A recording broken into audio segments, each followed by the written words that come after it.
ఓం శ్రీ గురుభ్యో నమః. అందరికీ నమస్కారం. ముందుగా మా పార్టీ అధినేత జగన్మోహన్ రెడ్డి గారికి, అలాగే కడప ఎంపీ అవినాష్ రెడ్డి గారికి, బద్వేల్ నియోజకవర్గ ఎమ్మెల్యే సుధారాణి గారికి, ఎమ్మెల్సీ గోవిందరెడ్డి గారికి కూడా ముందుగా నా నమస్కారాలు తెలియజేసుకుంటున్నాను. ఈ రోజున కాశీనాయన క్షేత్రానికి నేను రావడం జరిగింది. ఎందుకు అనేది మీ అందరికీ తెలుసు. ఈ క్షేత్రంపై ఎలా దాడులు చేస్తున్నారు మీ అందరికీ తెలుసు, మీరు చూస్తున్నారు. నేను చూస్తూ ఊరుకోలేకపోయాను అంతే. అంటే అన్ని దానాల్లోకి అన్నదానం మహా అద్భుతం, మహా గొప్ప దానం అని మనం అందరం చెప్పుకుంటూ ఉంటాం. ఒక మనిషి ఆకలితో ఉంటే ఆ మనిషి ఆకలి తీర్చడం మన కనీస ధర్మం. ఆ ధర్మాన్ని గుర్తెరిగి ఆ ధర్మాన్ని ప్రజల్లోకి ప్రజలింపేలా చేసి అన్నదానం యొక్క గొప్పతనాన్ని ప్రతి ఒక్కరికి తెలిసేలా చేసినటువంటి కాశీనాయన క్షేత్రం పైన ఈ రోజున ఇలా దాడులు చేయడం మాత్రం తగినది కాదు అనేది మా అభిప్రాయం. ఎందుకంటే గతంలో కూడా నేతలందరూ కూడా ఈ అటవీ భూముల్ని మినహాయించాలని చెప్పి ప్రయత్నించారు, కానీ కూల్చివేతల వరకు కూడా తీసుకురాలేదు ఎక్కడా కూడా. ఎంపీ అవినాష్ రెడ్డి గారు కూడా ఆయన కూడా 13 హెక్టార్ల అటవీ శాఖ భూమి నుంచి దీన్ని మినహాయించాలి అని చెప్పి ప్రత్యేక లేఖ అప్పటి అటవీ పర్యావరణ శాఖ మంత్రి భూపేంద్ర యాదవ్ గారికి రాయడం జరిగింది. సమస్యని ఢిల్లీ వరకు తీసుకెళ్ళడం జరిగింది. దానికి మినహాయింపుగా ఈ భూమి ఇచ్చినందుకు గాను దానికి 2 భూమి మేము కూడా మీకు కేటాయించగలము అని చెప్పి ఆయన దీనికోసం ఫైట్ చేయడం జరిగింది. ఎందుకు అంటే ఈ రోజున ఇది ఒక క్షేత్రం, ఏదో 4 గోడలు, 2 కిటికీలు పగలగొట్టేశాము కాదు. ఇది చాలా మంది భక్తుల మనోభావాలతో కూడుకున్నటువంటి ఒక సమస్య. ఈ సమస్యని ఎంత జాగ్రత్తగా పరిష్కరించగలిగితే అంత మంచిది. ఇక్కడ నేను ఏ కులాల గురించో, మతాల గురించో, ప్రాంతాల గురించో మాట్లాడట్లేదు. ఆకలి అనేటువంటి అందరికీ సంబంధించిన ఒక అంశం గురించి మాట్లాడుతున్నాను. ఎందరో మంది నిరక్షరాస్యులకి ఇక్కడ ఆశ్రయం లభిస్తోంది, ఎంతోమంది అన్నార్థులకి ఇక్కడ అన్నం లభిస్తోంది. ఇక్కడనే కాదు, ఈ క్షేత్రానికి అనుసంధానంగా 600 ఆశ్రమాలు నడుస్తున్నాయి. ఆ 600 ఆశ్రమాలపై ఈరోజు మీరు ఇలా దాడులు చేపడితే అక్కడ ఉన్న వాళ్ళందరూ ఏమవ్వాలి? ఆ అన్నం తినే వాళ్ళందరి పొట్టలు ఎవరు నింపుతారు? ₹1 ఆశించకుండా, ₹1 తీసుకోకుండా అన్నీ ఉచితంగా ఇక్కడ ఇస్తున్నారు, ఉచితంగా.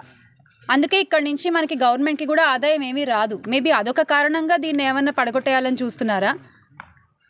హిందూ ధర్మాన్ని పరిరక్షిస్తాను, నేను హిందూ ధర్మ పరిరక్షకుడిని అని చెప్పుకునేటువంటి పీఠాధిపతి, మన పీఠాధిపతి ఉన్నారు కదా, ఇప్పటి ఉప ముఖ్యమంత్రి గారు, ఆయన ఎందుకు దీని గురించి మాట్లాడట్లేదు? ఇంతమంది మాట్లాడుకుంటున్న విషయం గురించి ఆయన ఎందుకు స్పందించట్లేదు? ఆయన ఆవిర్భావ దినోత్సవ వేడుకల్లో బిజీగా ఉన్నారేమో. మేబీ అది అయిన తర్వాత అయినా వచ్చి దీనికి ఏమన్నా ఒక పరిష్కారం చూపిస్తారేమో అని ఆశిస్తున్నాం. ఆయన శాఖే కదా, ఆయన కింద ఉన్నటువంటి శాఖే కదా.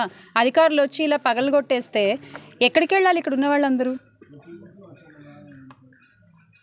దేశ విదేశాల్లో కాశీనాయన స్వామి భక్తులు ఉన్నారు, దేశ విదేశాల్లో ఆయన అభిమానించే వాళ్ళు ఉన్నారు, ఆయన్ని ఆదరించే వాళ్ళు ఉన్నారు, ఫాలో అయ్యే వాళ్ళు ఉన్నారు. దానికి ఈ రోజున గండి కొడుతున్నారు మీరు. ఓకే, ఒకవేళ మీకు అది రూల్స్ ప్రకారం కుదరకపోతే కనుక దానికి ఎలా పరిష్కరించుకోవాలో అది పరిష్కరించండి. అంతేగాని మీరు వచ్చేసి కూల్చేస్తే నిరాశ్రయులు అయిపోతున్నారు కదా ఇక్కడ ఉన్న వాళ్ళందరూ కూడా. అదొక్కటే మేము చెప్పదలుచుకున్నది. దయచేసి దీనికి ఎటువంటి రాజకీయాలు కానీ కుల మతాలు కానీ ఆపాదించొద్దు. నేను సాటి మనిషి కోసం మాట్లాడుతున్నాను.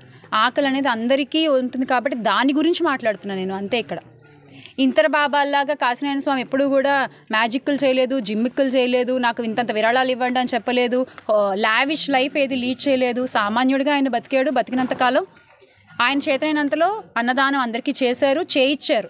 ఎవరు వెళ్ళినా కూడా మన గతంలో చరిత్రలు చూసుకుంటే కోట్ల విజయభాస్కర్ రెడ్డి గారి దగ్గర నుంచి కూడా కాశీనాయన స్వామి గారికి భక్తులు ఉన్నారు.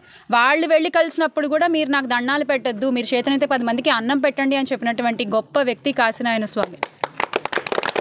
మరి ఈ రోజున ఆయన ఆశయానికి గండి పడుతోంది. ఈ రోజున పెద్దలు మాట్లాడాలి, దీని గురించి సంబంధిత అధికారులు ప్రస్తావించాలి, ఒక ధైర్యాన్ని ఇవ్వాలి ఇక్కడ ఉండే వాళ్ళకి. నేను ఈరోజే మీరంతా ఆపేయండి అని అడగట్లేదు. ఒక ధైర్యం, మేము చూసుకుంటామమ్మా అని ఒక ధైర్యం మీరు చెప్పగలిగితే ఇక్కడ ఉండేటువంటి సామాన్యులకు అది చాలా ఉపయోగపడుతుంది. ఎందుకంటే చరిత్రలో వినోబా భావే గారు ప్రవేశపెట్టిన భూదాన ఉద్యమం కంటే కాశీనాయన స్వామి ప్రవేశపెట్టిన అన్నదాన ఉద్యమం ఈక్వల్గా గొప్పది. ఖచ్చితంగా మనందరం దానికోసం నిలబడాలి. అందరం చేయి కలిపితేనే ఇది సాధ్యమవుతుంది. దయచేసి మీరు అందరూ కూడా ఈ ఉద్యమంలో, ఈ అన్నదాన ఆగిపోకుండా చూసేటువంటి ఉద్యమంలో కలిసి నడుస్తారని ఆశిస్తున్నాను.